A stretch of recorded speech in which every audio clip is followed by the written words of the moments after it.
Alors que le mot enseignement correspond au mot éducation, il se recoupe autant et bien souvent avec le mot passion. C'est bien un cœur qui balance entre deux mondes, celui du monde éducatif et celui de la culture polynésienne.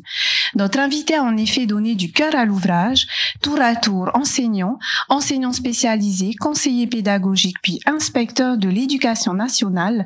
Il excelle également dans l'art de la culture. Passionné de Ori Tahiti, il mène sa troupe Nonahéré sur la première marche du podium du Heiva à plusieurs reprises, et ce, de manière consécutive. Ambitieux et talentueux, il devient par la suite président du jury du Heiva Tahiti. Il s'adonne à partager l'amour du fénois, et c'est sur la conservation des langues polynésiennes qu'il y met un point d'honneur, un engagement qui lui tient à cœur. C'est avec le cœur sur la main qu'il ouvre nos portes culturelles en mettant en œuvre le Heiva international, une manière de partager notre culture du Ori Tahiti au monde extérieur. Vous l'aurez compris, tout est question de cœur. Chers auditeurs, permettez-moi d'accueillir Matani Keinuku. Yorana Matani. Yorana à tous, Yorana Hiti FM. Alors, nous avons l'immense plaisir de t'accueillir aujourd'hui, Matani, une multitude de cordes à ton arc. Eh bien, moi, je suis juste honoré d'être parmi vous aujourd'hui et c'est un réel plaisir pour moi de faire partie de cette émission. Alors, en préparant cette émission, j'avais l'impression d'avoir en face de moi une personne en pleine mutation qui ne cesse de muer et en même temps, j'ai la conviction que ça n'est pas terminé. Bienvenue sur le plateau de Tapiho à Matani. Merci beaucoup, tu as raison de me dire ça. Je pense que l'humain est tout simplement perfectionniste et peut évoluer au quotidien et je pense qu'il ne faut pas l'oublier. C'est la différence entre l'homme et l'animal. L'humain est amené à évoluer tous les jours et même si ça ne se voit pas, eh bien chaque humain évolue et moi je suis sur cette vague tout le temps qui est présente d'évoluer au quotidien. Alors, un parcours professionnel riche, varié et surtout bien mené. Est-ce que tu peux nous en parler, Matani? Il faut le dire, je ne voulais pas être enseignant au départ, je voulais être médecin et je suis, on va dire, tombé dans l'enseignement par hasard et c'est quelque chose qui était totalement nouveau pour moi parce que j'avais plutôt une formation scientifique et artistique dans le sang, on va dire, parce qu'on chantait au plaisir à la maison, mais c'était pas le but. D'accord. Et j'avais plutôt une formation scientifique, donc je voulais être docteur, médecin et faire de la recherche. Et je suis devenu enseignant, mais cette énergie dans la recherche est restée là puisque durant mon parcours, en fait, je n'ai pas arrêté de lire, de chercher, de rechercher, tel un médecin qui va chercher un diagnostic chez des élèves ou dans la formation. Et c'est vrai que c'est comme ça que je l'explique aujourd'hui. C'est-à-dire commencer très bas en étant enseignant au service des élèves, puis au service des élèves les plus en difficulté, ceux qui en ont le plus besoin, se rendre compte qu'en fait aider les élèves et aider les élèves en difficulté, c'est passer forcément par accompagner les enseignants qui ont besoin aussi d'aide. Il faut pas se leurrer. On a des collègues qui ont besoin d'aide, qui ont besoin d'être accompagnés. Ce sont des adultes, certes, mais ce sont aussi des humains qui ont besoin d'être accompagnés. Puis, aujourd'hui, être inspecteur pour moi, c'est, je rentre entièrement dans ce que Monsieur Blanquer appelle, avec sa loi, la loi de la confiance. Mon idée, c'est véritablement de poursuivre cet accompagnement auprès des enseignants, mais de créer aussi de la confiance et de la bienveillance, parce que quand les gens se sentent bien au travail, c'est comme ça qu'ils font bien leur travail, et c'est comme ça qu'ils enseignent bien aux élèves. Exactement. Voilà. Alors, qu'est-ce que ça fait de réussir le prestigieux concours d'inspection de l'éducation nationale?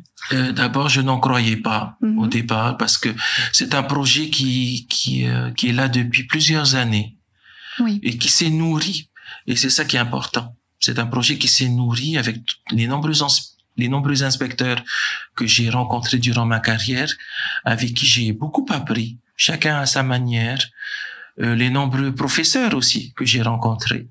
En fait, aujourd'hui, je peux le dire, ma réussite, je la dois à moi-même, certes, mais je la dois aussi à tous ces gens que j'ai rencontrés, tous ces gens qui m'ont construit, toutes ces personnes qui m'ont apporté un éclairage, une petite lumière quand ça n'allait pas. Et Donc je suis très très content d'avoir réussi ce concours qui est certes difficile, mais je le dis, qui est à la portée de nous tous.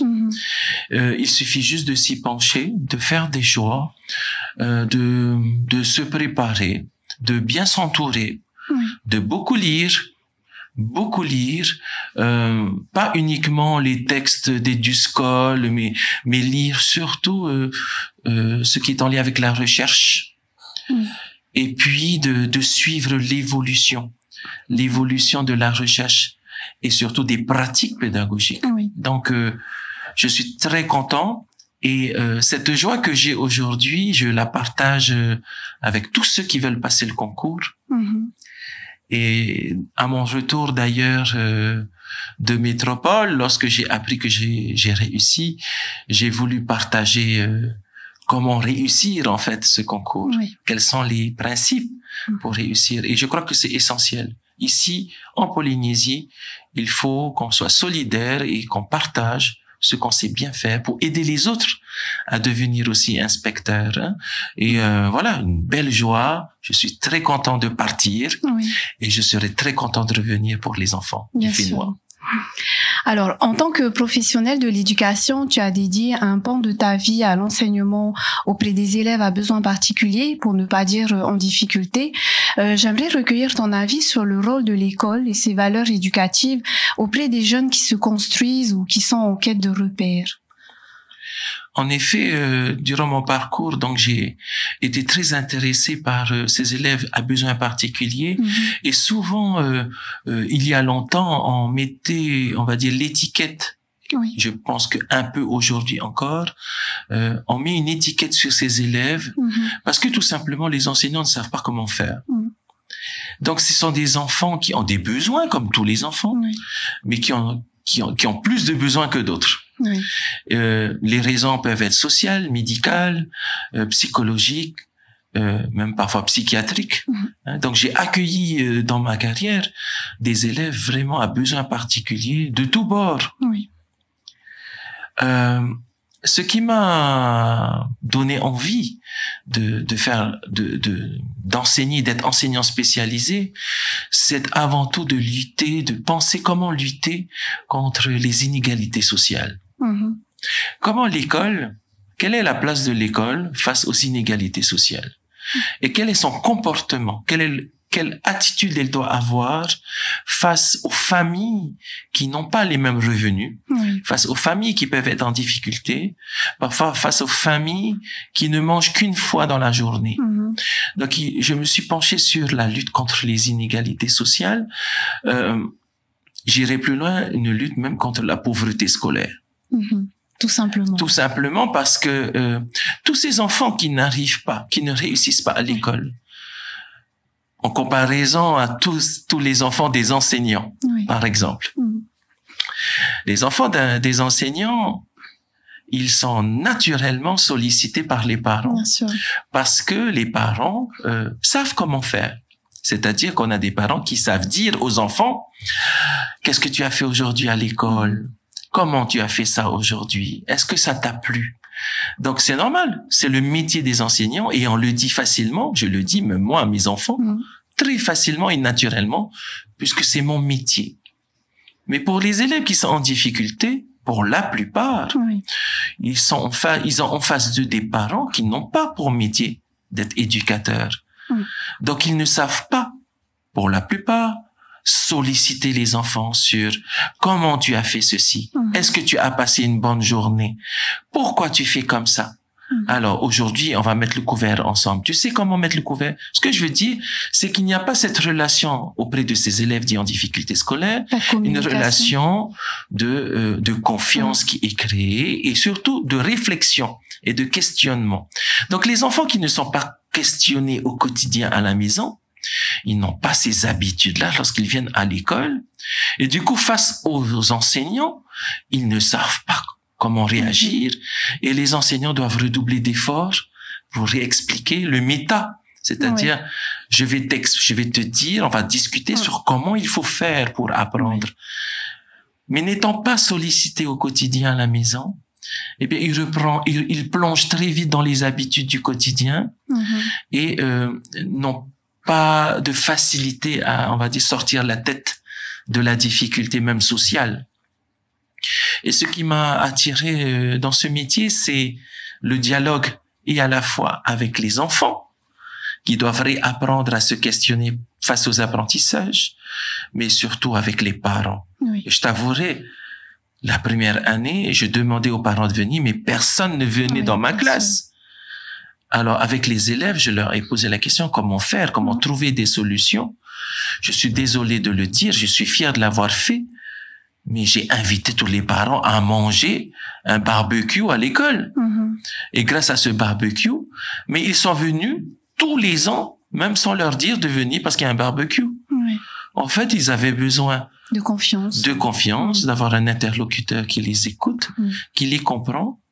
Et cette confiance a construit donc une bonne relation entre le professeur, les élèves et les parents, parce que grâce aux parents, on comprend mieux les élèves. Et puis, quel que soit le niveau intellectuel ou social des parents, eh bien, je les ai valorisés pour que ensemble, on se dise, ensemble, on va faire réussir votre enfant. Et je suis plus tout seul. Et c'est ça qui m'a attiré dans ces années d'entretien en tant qu'enseignant spécialisé. Le dernier point que je voulais évoquer par rapport à ça, c'est le fait que le but de l'école pour moi, c'est de redonner confiance aux élèves et surtout de donner des outils pour qu'ils apprennent à être des élèves responsables. Enseignant, il a la responsabilité, l'enseignant, de construire la responsabilité des enfants et des élèves. Et ça, je trouve que l'école est un lieu formidable pour ça. Et c'est fondamental. Et c'est fondamental parce que construire la responsabilité des élèves, c'est la maîtrise des compétences, nous sommes véritablement sur le socle, et c'est construire des compétences méthodologiques. Je suis content que tous les jours, ces élèves qui habitaient parfois à 2 heures de l'école, qui devaient traverser deux rivières avant d'arriver à l'école, venaient tous les jours parce qu'ils avaient envie d'apprendre. Et il faut absolument que notre école crée au quotidien ce besoin de venir à l'école apprendre. Voilà. Et ça enlève, on réduit déjà les inégalités sociales. On n'a pas besoin de donner des devoirs à la maison parce que les élèves sont devenus autonomes. Ils veulent apprendre.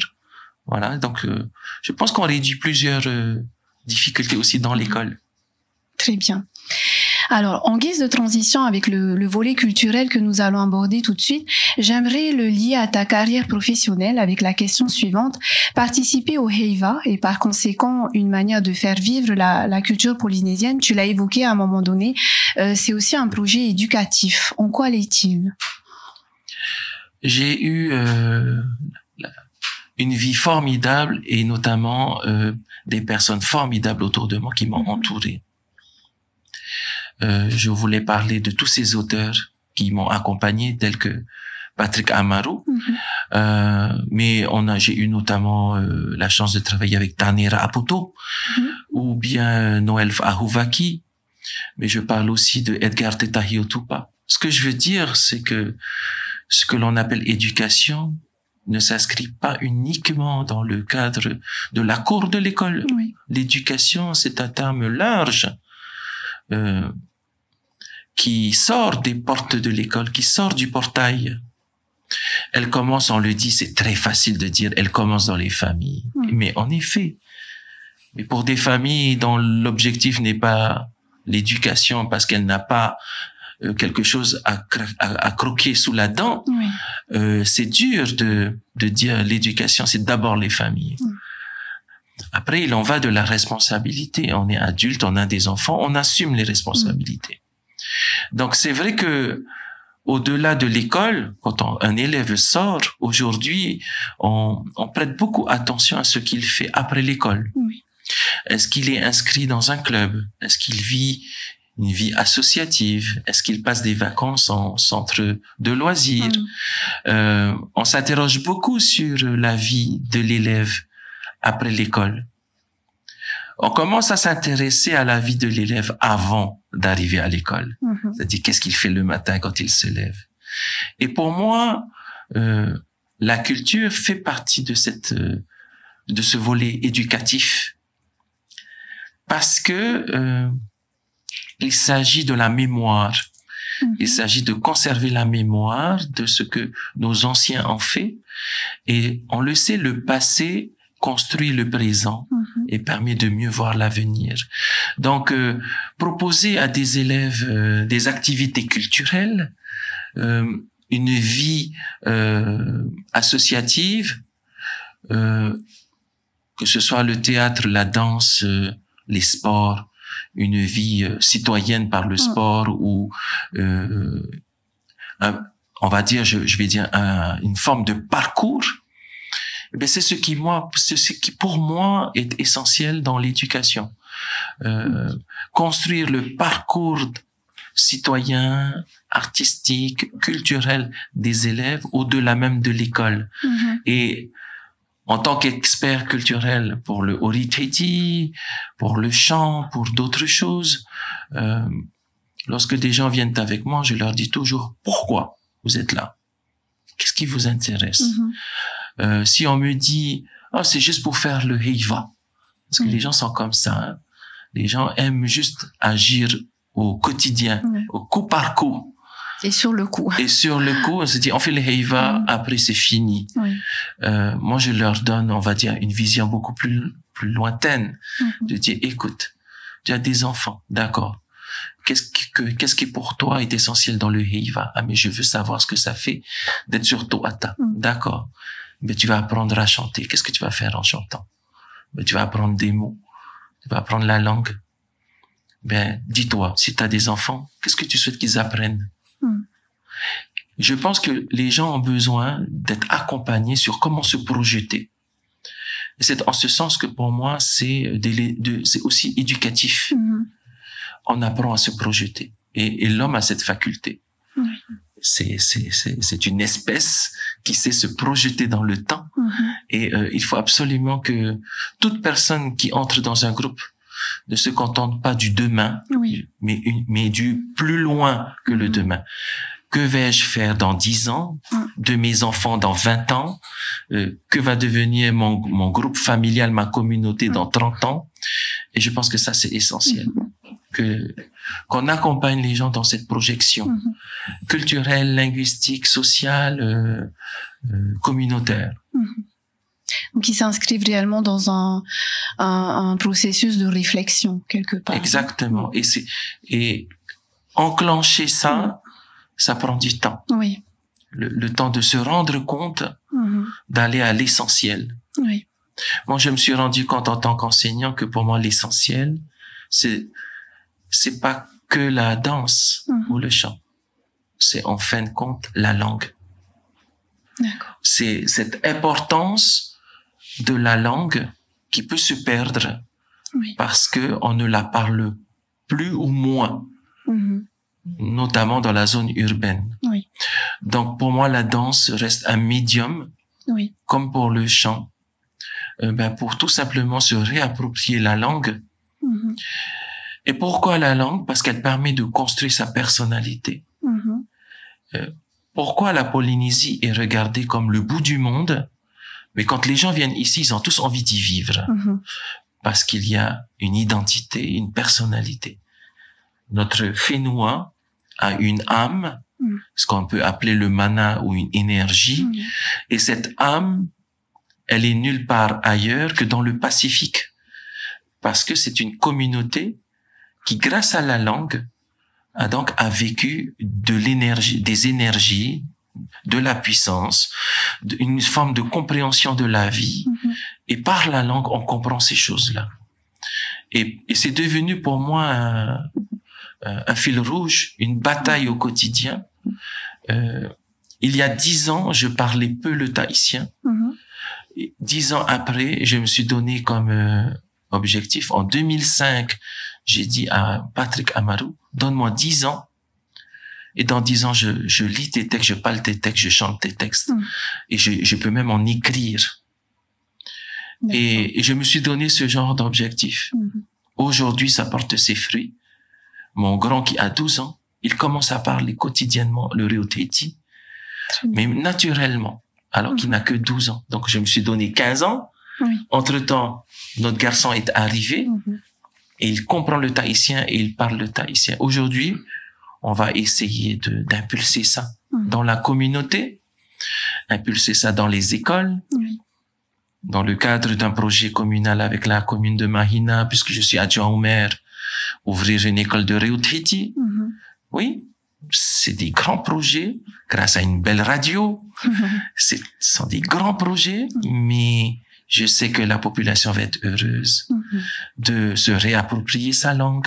C'est en ce sens que agir dans la culture, c'est aussi une part d'éducation pour notre population. Encore une fois, pour mieux réussir dans la vie. Hein. Voilà. Très bien. Alors, la culture, comment t'es venue cette passion pour la culture, Matani? Je sais l'expliquer parce que c'est quelque chose que nous avons vécu en famille dans un premier temps, au quotidien, depuis la naissance. Ma grand-mère étant musicienne, mon oncle étant musicien, ma grand-mère est la grande sœur du papa de Esther Tefana. Donc, dans la famille, ma grand-mère était accordéoniste, son petit frère accordéoniste, ma mère chante, Esther chante, tout le monde chante. C'est comme naturel. Et inévitable. Et inévitable parce qu'on va naître dedans, on est dedans, on est né dedans. Et c'est tellement plaisant, ça fait tellement plaisir que comment m'est venu d'être dans la culture, ça a commencé par là. Cette volonté de tout simplement louer le fénois, chanter le fénois avec la communauté. Ensuite, j'ai vécu à Tenaho, un quartier social de Piré, où lorsqu'on sort de la maison, on a la famille, on a la cousine Moyata qui a son groupe de danse, et donc toute la famille sort sur la route pour danser, chanter, jouer les instruments. Heureusement qu'une voiture ne passe pas. Quand la voiture passe, on sort sur les côtés et on revient sur la route. Donc on a commencé comme ça, dès notre plus jeune âge, de vivre les percussions. Il faut savoir que le heiva est revenu, on va dire le tiurei est revenu en Polynésie sur la voie publique dès 1881. Et donc 100 années après, je suis né en 73, 100 années après, c'est comme un renouveau, puisqu'on nous a interdit la langue, on nous a interdit des festivités. La loi, le Code Pomaré ne nous a jamais interdit de danser, mais politiquement, c'était plus possible. Donc, ce que je veux dire, c'est que même 100 années après, il fallait se réapproprier tout ça. Et c'est ce qu'on a fait. Donc, j'ai commencé comme ça. Puis, j'ai fait mes cordes en tant que danseur inconnu dans un groupe par-ci, par-là. J'ai dansé 2-3 fois au heiva et c'est tout. D'accord. Et ensuite, on m'a sollicité pour monter un petit groupe de danse en 2002. Étant passionné de musique, de chansons, de piano, parce que j'aime jouer au piano, en fait, je me suis un peu formé tout seul à la musique au conservatoire. Et c'est comme ça qu'on m'a sollicité pour monter un groupe de danse en 2002. En 2003, on a gagné le heiva à Mahina, heiva tauri à Mahina. En 2004, j'ai accompagné mon cousin Kokotirao pour Ahutoru. Et donc, on a gagné le heiva. En 2005, on a gagné la 2e place au heiva en tant qu'amateur. Et c'est là qu'on a gagné de manière consécutive 2006, 2007, 2008. Et c'est à ce moment-là que je me suis intéressé à la formation et à la fois des chefs de groupe, formation à l'étranger. Et je suis devenu membre de jury du heiva.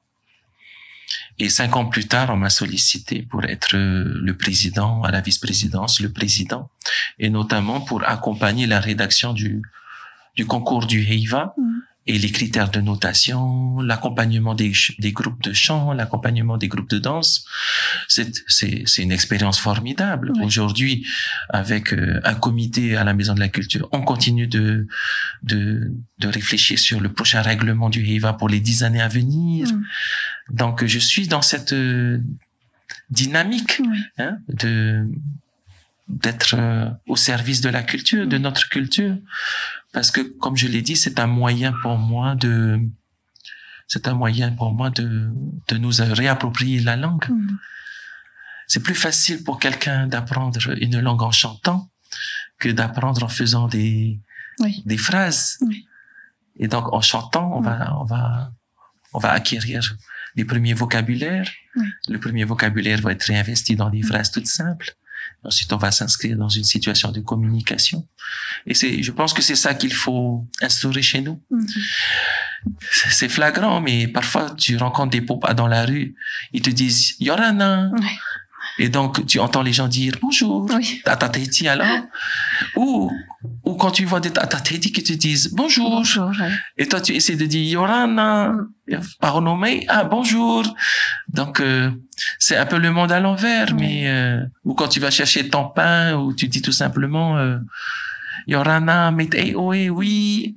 Ça va. Ça va. Mais, alors que ce sont des petits mots. Et même avec des petits mots, on change tout. Et je pense que c'est ça que les gens doivent comprendre. Pas à pas, comme on l'a évoqué tout à l'heure. Pas à pas. Il faut arrêter de faire des grands projets. Il faut le faire pas à pas, même pour la langue. Les Maoris, c'est simple, hein? Une génération pour tout détruire la langue maori. 4 générations pour tout reconstruire. Et c'est en ce sens que notre ministre Jacinta, là, premier ministre de Nouvelle-Zélande, elle est en train de réinstaurer tous les éléments maoris dans la vie du quotidien. Elle a un jour férié Matari Iraro, Matari, donc j'espère qu'on en aura un. Tous les édifices qui sont construits doivent faire apparaître les éléments maoris. Donc c'est en Nouvelle-Zélande et je sais que nous on a aussi des gens talentueux qui ont de très bonnes idées. Et donc, il faut absolument encourager ça. Bien sûr. Voilà. Quel regard portes-tu sur la culture polynésienne aujourd'hui? Je sais qu'il y a cette ambivalence entre tradition et modernité qui peuvent s'opposer parfois ou alors se compléter et apporter une réponse à l'autre. Quelle est ta position? Je vais te répondre par un exemple. On a eu un festival qui était magique, magnifique, et nous avons eu les deux bords. On va dire ceux qui sont restés très traditionnels, ceux qui ont voulu un peu proposer des choses contemporaines, et ceux qui ont allié les percussions traditionnelles et la musique classique. Moi, j'ai trouvé ça formidable. J'ai trouvé ça formidable parce que, dans le fond, ce qui est maintenu, ce qui est invariant, c'est la langue. Donc, pour moi, c'est un faux combat. D'accord. Pour moi, c'est un faux combat. Les gens, c'est plus facile pour les gens de se focaliser sur le petit truc qui fait la différence. Ils ne voient pas le global et ce qui fait sens. Et au festival, c'est vrai que les gens, et grâce aux réseaux sociaux, ou bien à cause des réseaux sociaux, eh bien, c'est une plateforme où les gens vont tout déballer. J'ai aimé, j'ai pas aimé. Mais le chef de groupe de danse n'a pas fait ça pour être aimé. Ça, c'est certain. Le chef de groupe de danse a fait ça d'abord pour s'exprimer. Donc, pour moi, le festival, c'était formidable parce que c'était une plateforme pour que les artistes s'expriment. Pendant 1 an et demi, les artistes n'ont pas pu s'exprimer. Donc, le dialogue sur traditionnel contemporain, pour moi, il appartient au chef de groupe. C'est lui qui décide. Et la population pourra dire ce qu'elle voudra. Ce n'est pas la population qui mène un groupe pendant 4 mois nuits à penser, toutes les nuits à penser comment manager son équipe, comment manager sa communauté, comment payer les costumes. Donc c'est trop facile après de déballer son avis. Après chacun a le droit de donner son avis, mais pour ma part, je pense que ce n'est pas un problème quand on considère que les arts et la culture sont dynamiques et ne sont pas figés dans le temps. Voilà. Arrêtons de vouloir faire en sorte que, en fait, la culture et les arts, ça devient comme de l'archéologie, figée dans le temps, comme une pierre. On peut faire des spectacles pour donner l'ambiance, pour donner à faire savoir, à faire connaître une époque. Mais encore une fois, j'en reviens à mon idée. Plus important, c'est de rendre la population, réflexive, qu'elle s'interroge. Un spectacle, pour moi, ça doit interroger les gens. Qu'est-ce qu'il est en train de raconter? Pourquoi? Est-ce que dans ma propre vie, je vis une telle situation? Comment moi je la gère? Pour moi, un spectacle, ça sert à ça. D'accord. Mince, la musique classique, ça me gêne. J'aime bien le traditionnel. Oui, mais allons plus loin dans la réflexion. Est-ce que le thème te plaît? Est-ce que la thématique ou le concept qui est engagé te pose souci dans ta vie au quotidien? Comment tu ferais toi autrement? Et je crois que les gens, ils doivent être posés là-dessus et pas posés sur ce petit détail. Au moins c'est dit. Voilà. Alors justement, j'en profite pour nous aider à mieux cerner ta veine artistique, Matani. Comment montes-tu un spectacle? Par quoi tu commences? Voilà. Une belle question. Je commence par la fin. Très bien. Voilà. Je commence par la fin parce que il faut donner à voir aux artistes quel est l'objectif. Et un objectif, il se comprend par le dernier tableau du spectacle. Donc moi, c'est ma méthode. J'ai un thème. Le thème est expliqué par l'auteur. Je m'approprie le thème et je demande à l'auteur quel est son objectif, lui, à travers le thème, quelle est sa synthèse, quelle est l'idée principale qu'il souhaite développer, quelle est la lutte qu'il souhaite combattre, etc. Et en fonction de ça, j'écris le dernier tableau. Donc, si c'est sur le thème de l'inceste, je vais écrire un tableau qui explique le courage ou bien le fait que les gens ne doivent pas se laisser faire. Enfin, j'invente des choses, mais c'est un tableau qui va être la synthèse. D'accord. Et en fonction de ça, je remonte au début. Je reprends le cheminement de la démarche. Un peu comme une dissertation, je pense, où on demande... Très pédagogique. Voilà, c'est très pédagogique, c'est une approche pédagogique. Une dissertation où on demande un sujet, mais il faut qu'en fait le candidat, il sache où est-ce qu'il veut aller et qu'est-ce qu'il veut dire comme message à la fin de son sujet. Et donc, moi, j'aurais rédigé une idée conclusive et en fonction de l'idée conclusive, je remonterai et le dernier point que j'écrirai, c'est l'introduction, c'est-à-dire le début du spectacle. D'accord. Voilà. Et du coup, à chaque répétition, les gens savent la cible vers laquelle nous allons. Allez, on apprend le tableau 1. Ah oui, mais on connaît déjà le tableau 4, le dernier. Allez, on danse le tableau 1 et le tableau 4. Allez, on apprend le tableau 3. OK, mais on va jusqu'au tableau 4. Et du coup, par petits pas, les gens, en fait, s'approprient le thème et le connaissent jusqu'au bout. Et à force de répétition, on le sait en pédagogie, c'est la répétition qui nous permet de mémoriser. Voilà, ça va permettre à tout le monde de savoir où on va, quelle est la cible, quel est l'enjeu, vers où je dois m'engager. Et ça donne un parcours, encore une fois, ça donne un chemin à chacun. Voilà une belle stratégie, en tout cas. Pour toi, qu'est-ce qu'un spectacle réussi, au-delà de la beauté, de la magie, des émotions qu'un spectacle peut offrir?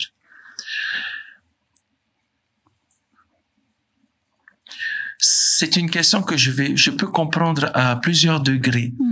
Le premier degré, ce serait, en tant que spectateur, un spectateur réussi, pour moi, c'est quelqu'un, si je suis spectateur, c'est qui parle à mes émotions. Il me crée des émotions. Parce que les émotions nous guident dans nos vies. Et grâce à ces émotions, on peut fonctionner par comparaison. j'ai vécu ci, ça me parle, quelque chose me revient à l'esprit, à la mémoire. Second degré, en tant que Ra'atira, en tant que chef de groupe, un spectacle réussi, c'est mener son équipe, ses artistes, au bout de ses objectifs. Et si moi, mon objectif, c'est mener un plus grand nombre de gens à parler en tahitien, pour moi, le spectacle qui est donné à Toata est juste un moyen pour évaluer mon équipe sur leur capacité à mieux comprendre le tahitien, à réinvestir les mots. Et le dernier degré, je dirais, c'est en tant que jury. Oui. En tant que jury, c'est un spectacle réussi, c'est celui qui entre dans le cadre d'un règlement, qui répond aux critères de notation qui sont prévus, et surtout qui touche tous les membres du jury. Donc c'est une question qui donne des réponses très subjectives, et qui dépendent tout simplement du positionnement que l'on peut avoir.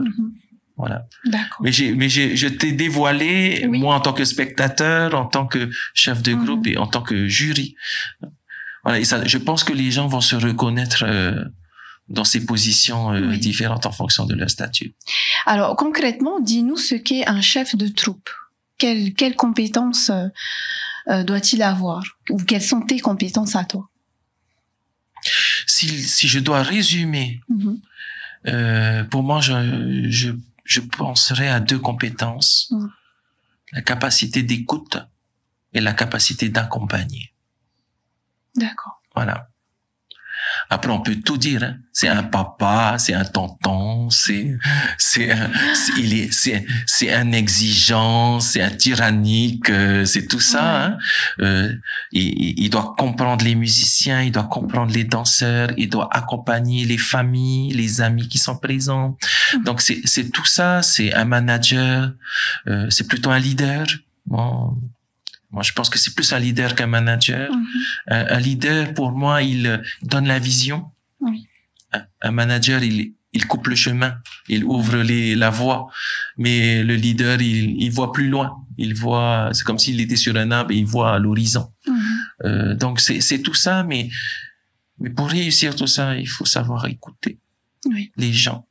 Parce que les gens, quand ils viennent dans un groupe de danse, ils ont besoin de danser. Mais on se rend compte qu'ils ont surtout besoin d'être écoutés. Ils ont besoin d'être valorisés. Je pense que c'est comme dans tout groupe, dans toute communauté, hein. Les gens viennent pour leur propre pouvoir, mais ils ont besoin aussi d'être valorisés, d'être écoutés et accompagnés. Je dirais accompagnés parce que quel que soit le type d'accompagnement, il faut accompagner les gens. Si on a décidé de mener un groupe en tant que chef de groupe, il faut être capable de faire s'engager les gens. Voilà. Moi, je conçois pas que les gens viennent et ne s'engagent pas, par exemple. C'est trop facile. C'est vrai. Voilà, parce que c'est du temps. Et on en prend tous. C'est pas un métier, hein. En plus, d'être chef de groupe, c'est pas un métier, c'est un choix de vie. Très bien. Alors, tu es passé de chef de troupe en 2003 à membre du jury, puisque tu as aussi participé à l'évaluation, hein, en étant membre du jury, président du jury du Heiva Tahiti en 2016. Puis tu as également organisé le Heiva International. On va en parler par la suite. On n'oublie pas non plus la Ori Tahiti World Cup. C'est un réel palmarès que tu cultives. Tu n'as cessé d'évoluer et te fixer de nouveaux objectifs.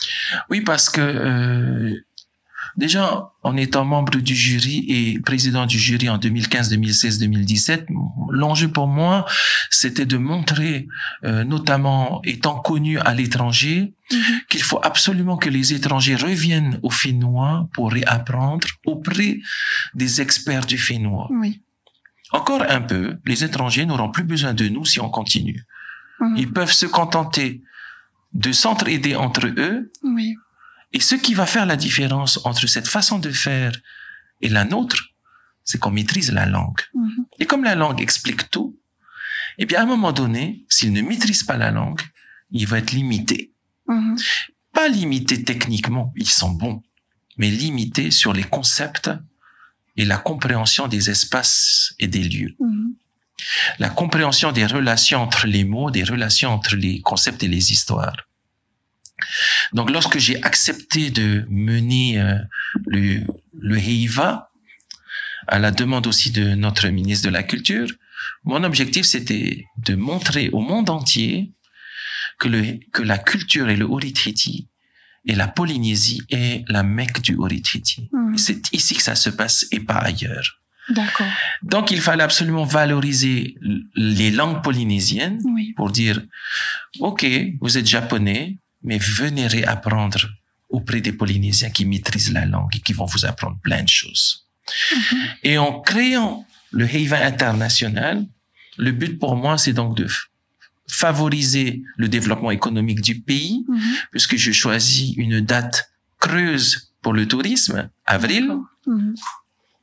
Je remplis des avions. Et ces avions remplis de touristes, ils remplissent les hôtels.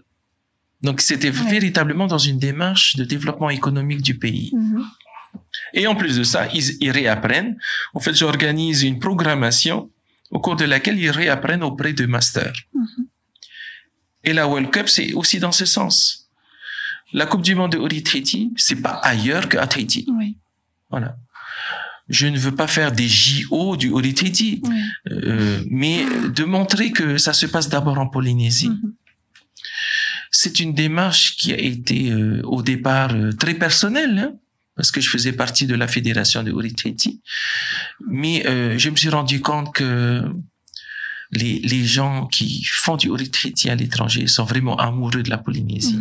Il faut leur offrir, en plus de ce qui peut exister en Polynésie, tel que le Heiva ou d'autres concours, il faut leur offrir le choix. Et le choix de date et le choix de temps pour venir réapprendre. Donc, moi, je me suis situé en avril, le Heiva se trouve en juillet, et ensuite, il y a le Huratapairu en décembre, en novembre. Ça permettait à n'importe quel touriste, en fait, de pouvoir choisir. Et je suis très content parce que c'est véritablement ce que les étrangers veulent. Hein. Ils veulent bien apprendre. Il y a plusieurs années, ils apprenaient la technique, mais ils se sont rendus compte que le Orit Treaty, c'est pas ça. C'est une âme. C'est une âme, mais c'est grâce aux mots, en fait. Grâce aux concepts, grâce aux légendes, grâce aux idées des auteurs. Et du coup, ça valorise à la fois les auteurs, les éditeurs, les musiciens, parce que les musiciens sont de plus en plus demandés pour jouer de vraies percussions à l'étranger. Et ça favorise un dynamisme économique qui parfois n'est pas assez palpable, parce que ça se fait de copain à copain, et il s'agissait de vulgariser cela. Pour moi, le Heiva international, ça permet de vulgariser le Orit Treaty, et que les enseignants de cette discipline à l'étranger, eh bien, prennent contact avec des gens d'ici, ils viennent ici. Voilà. C'est plus facile pour eux de me déplacer moi que de se déplacer ici. Ça leur coûte moins cher de payer mon billet d'avion et de payer une indemnité ou quoi que ce soit pour un professeur que de venir à plusieurs. Ça leur coûte des frais. Voilà. Donc c'est vraiment la démarche, hein. C'est celle d'encourager et la création de ce réseau de gens ici, que l'international connaisse le réseau de personnes, de masters, quelles qu'en soient les disciplines. Voilà, donc ils réapprennent à faire du tapa, à cuisiner un poisson cru, à jouer des instruments, à chanter des himini tumu, un tarava, et donc ça dépasse entièrement la discipline danse. Parce que de toute façon, pour danser le pata au ourou, il y a intérêt à manger un ourou et à savoir le cuire et à savoir le taper avec un caillou, mettre un peu de poisson cru dedans et du mitihoué. Mais pour danser ça, eh ben, il faut l'avoir vécu. Et c'est difficile de vivre pata au ourou quand on est au Japon. C'est clair. Alors, Matani, je me permets de faire référence à un autre homme de culture, un homme renommé, en la personne de Patrick Amaru, qui nous a quittés depuis. Comment vous avez collaboré? C'est très simple. La collaboration avec Patrick, elle a été mais simple. C'était mon voisin de classe. C'est-à-dire que c'était un enseignant comme moi dans l'école. J'étais enseignant spécialisé et sa classe était juste à côté de la mienne. D'accord. Donc, que font deux personnes de culture quand ils sont en récréation, voilà. quand ils ne surveillent pas? Ben, ils parlent que de ça. Oui. Et donc, j'ai appris depuis 2003, puisque j'ai intégré l'école Mamou en 2003-2004, j'ai appris auprès de Patrick, mais tous les jours. D'accord. Et comme Patrick avait la plume facile, ben il s'amusait à m'écrire des textes, mais tous les jours, en créant un papier, en stylo. Et c'est comme ça qu'on a collaboré ensemble. Et je lui ai dit, écoute Patrick, j'ai été honnête avec lui, je comprends le tahitien, mais je ne le parle pas. Et lui, il m'a dit, et tu crois que moi je parlais quand j'étais jeune? Il m'a dit la même chose, je parlais. Il me disait, je ne parlais pas le tahitien quand j'étais jeune, et à partir de 18 ans, j'ai décidé de réapprendre. Je dis, ben, écoute, moi, j'ai plus de 18 ans, laisse-moi le temps. Et j'ai appris auprès de lui comme ça. D'accord. Par ses poésies, par ses textes, il m'a appris on va dire, à voir le monde un peu comme lui le voit. Parce que un auteur, c'est ça, hein. C'est quelqu'un, c'est un artiste, il voit le monde à sa manière, et puis il crie, il hurle sur ce qui va pas, mais à travers ses poèmes, ses poésies, sa poésie, sa musicalité, et voilà. Après c'est Patrick, mais après il y a eu d'autres auteurs que j'ai appris à connaître aussi, mais j'ai principalement appris avec lui. Oui. Donc, qui est celui que tu affectionnes le plus? C'est dur comme question. Oui. C'est dur parce que chaque auteur a sa vision des choses, donc c'est facile. Je vais répondre quand même. Oui. C'est Henri Hiro. Okay. C'est Henri Hiro parce que il a inspiré beaucoup de gens. Et jusqu'à aujourd'hui, ces textes ont du sens. Et je pense qu'un auteur, la difficulté pour un auteur, ou c'est même pas une difficulté, il se pose même pas la question, c'est mes mots ont du sens aujourd'hui parce que je l'écris comme ça. Et nous, en tant que lecteurs, souvent on affectionne un état d'esprit.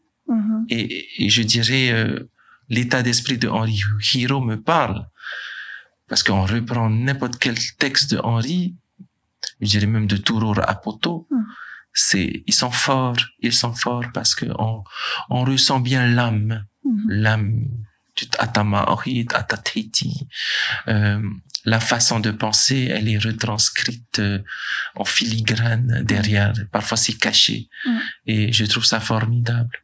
Parce que, voilà, c'est en lien avec notre communauté, c'est en lien avec notre savoir-vivre, notre identité. Et réinterroger l'identité des gens, c'est pas évident. C'est pas évident. C'est comme apprendre la langue française. Il faut se pencher sur des incontournables. Il faut essayer de vivre ce que les gens ont vécu en France à une certaine époque. Et donc, se réapproprier l'âme de la Polynésie par les textes d'auteurs, c'est quelque chose de formidable. Comme se réapproprier n'importe quelle langue, n'importe quelle culture. La culture française est aussi belle et riche, la culture anglaise aussi.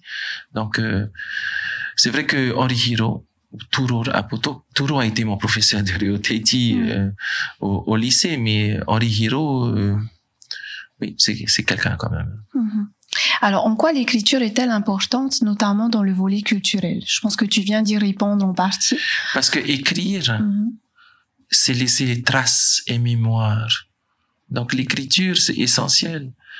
Nous étions de tradition orale. Mais c'est fini ce temps. Il faut encourager les gens à écrire en Reo-Tahiti, même en français. Et souvent, ceux qui écrivent en français ont envie de faire cette démarche de réécrire en tahitien. Eh bien, s'il faut passer par là, il faut y aller. Mais écrire, c'est garder la mémoire d'une époque, la mémoire de sa pensée, la mémoire de ses émotions. Et je trouve ça fort. Moi, j'écris aussi en Reo-Tahiti. J'ai écrit des chansons. J'ai pas forcément écrit des thèmes parce que je voulais pas. Mais j'ai écrit des chansons. Et j'ai écrit des mélodies. Voilà, je pense qu'il faut passer par l'écriture parce que ça laisse des traces. Et encore une fois, sans être égocentrique, on écrit pour les enfants de demain. On n'écrit pas que pour ça. Oui. C'est pour laisser une trace, une mémoire. Voilà. Donc l'écriture en tant que gardienne d'une... Gardien du savoir et de la mémoire, oui. Bien. Nous arrivons au moment de la citation, Matani. C'est un moment particulier dans ta piroa. Je sais que tu attaches une importance particulière au mot. Et pour cela, j'aimerais recueillir ton avis autour d'une citation de Flora de Vatine. J'ai choisi une strophe tirée de son œuvre Au vent de la piroguière, donc son recueil de poèmes. Je vais te la citer. Qu'est-ce que l'écriture pour un peuple sans écriture? Qu'est-ce que la parole pour une société de l'écriture? Qu'en penses-tu?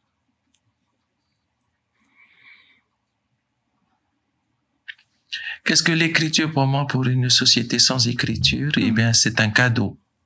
C'est un cadeau pour garder mémoire de cet oral.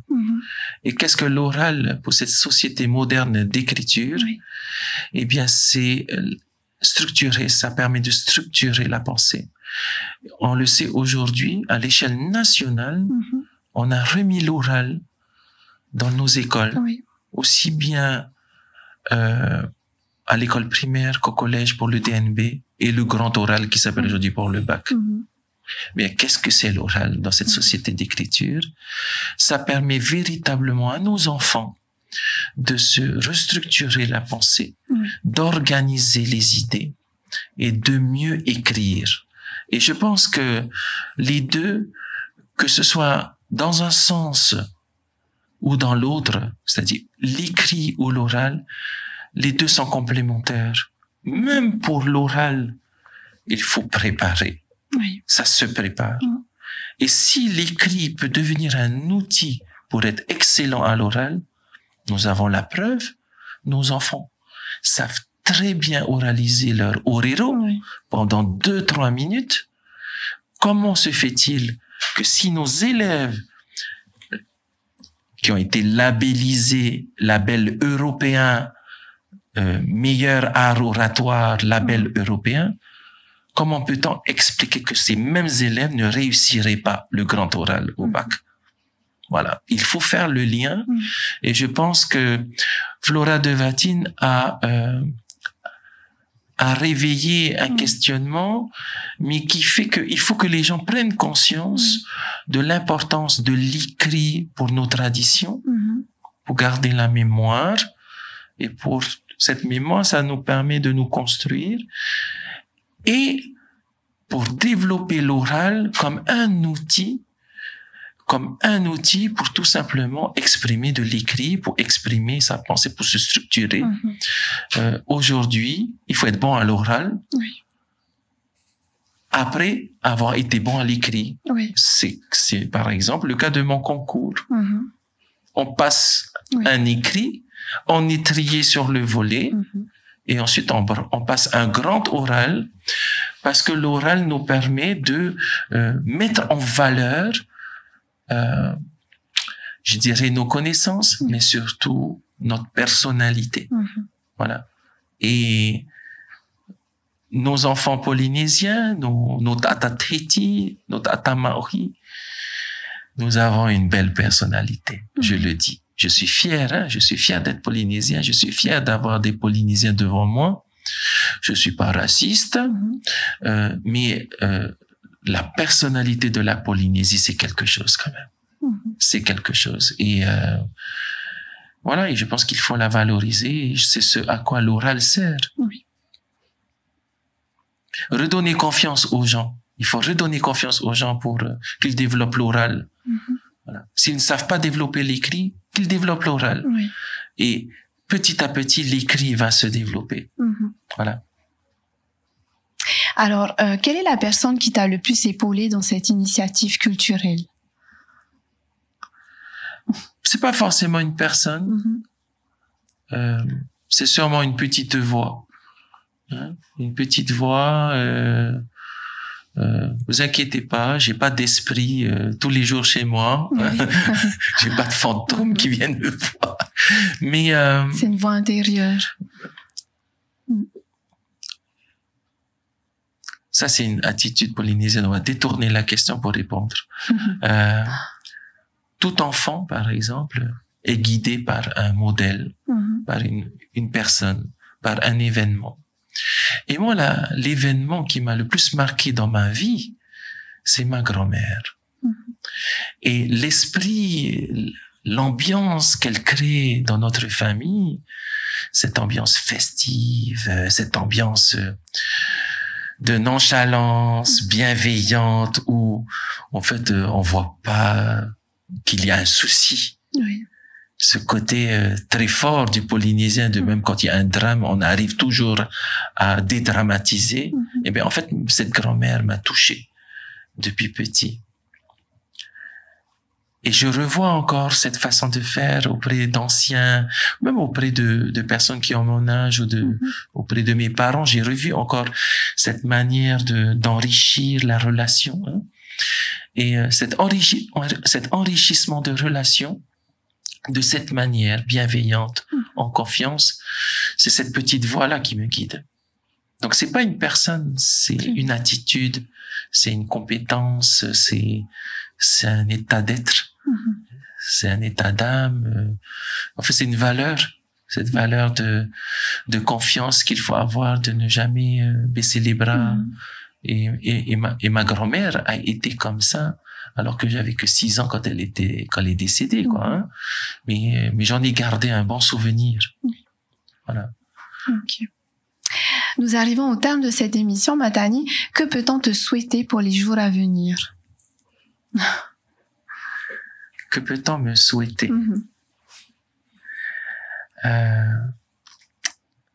C'est moi qui vais souhaiter longue vie à Haiti FM. Merci. Déjà. Parce que longue vie à Haiti FM, ça nous fait vivre nous tous. Et le fait d'être là avec vous, ça me fait vivre. Donc, je dirais, comme on le dit en tahitien, Yaora, hein, longue vie à chacun de nous. Qui dit longue vie, ça veut dire forcément réussite, joie, bonheur, épanouissement. Hein. Moi, c'est ce que je souhaite à n'importe qui. Hein. Mais le fait qu'on soit présent ici sur ce plateau, c'est déjà beaucoup. Pour présenter quelqu'un, on va dire Overa ou Omatani. Hein. Et quand on dit Yaora, c'est comme si on considérait que la personne était comme un dieu. Ora. Et Ra, on le sait, c'est le soleil. Et donc, lorsque je vous dis Yaora, je vous souhaite d'être des dieux, d'être forts. Hein? Et je pense que c'est le message pour moi. Le plus important, c'est d'encourager. Alors, moi, je suis qu'un médium. C'est qu'un intermédiaire, mais je pense que ma mission, c'est ça, c'est celle-là. C'est d'accompagner et d'encourager les autres à réussir. Parce que c'est ce qui nous fait réussir, en fait, compte. Voilà. Merci Matani. Avec plaisir. Merci Matani d'avoir accepté ce précieux moment d'échange avec nous sur ce plateau de Tapioa. Je sais que très prochainement tu partageras ton temps entre deux mondes, littéralement, puisque tu vas bientôt t'envoler pour la métropole. Et pour cela, Matani, nous te souhaitons des good vibes pour la suite de ton aventure, avec évidemment beaucoup de projets à la clé. La Polynésie t'attendra impatiemment pour poursuivre ce beau parcours tant professionnel que culturel. Merci beaucoup. On te définit, Matani, en tant que figure emblématique de la culture, et je rajouterai que tu es également un homme aux multiples talents. En ton œuvre résonne en écho création et héritage. En toi, la culture bouillonne, vibre et promet la puissance du langage. En toi, la culture fonde et nourrit des chemins de partage. En toi, la culture honore les ancêtres à qui tu ne cesses de rendre hommage. Merci, Matani. Merci beaucoup. Ce que tu viens de dire, c'est formidable. Hein. J'ai jamais su que j'étais comme ça. Hein. Mais en même temps, c'est à garder dans le marbre. Hein. C'est à graver dans le marbre. Et merci pour ces mots de bienveillance et de gentillesse. Parce que ce sont vraiment des mots touchants. Moi, ça me touche. Et je vous souhaite longue vie à Hiti FM. Merci. Voilà, chers auditeurs, c'était Vera pour Hiti FM dans notre émission Tapihoa. On remercie la direction et les équipes de la Maison de la Culture pour la sélection photo du background Tapihoa spécial culture. À très bientôt, Nana.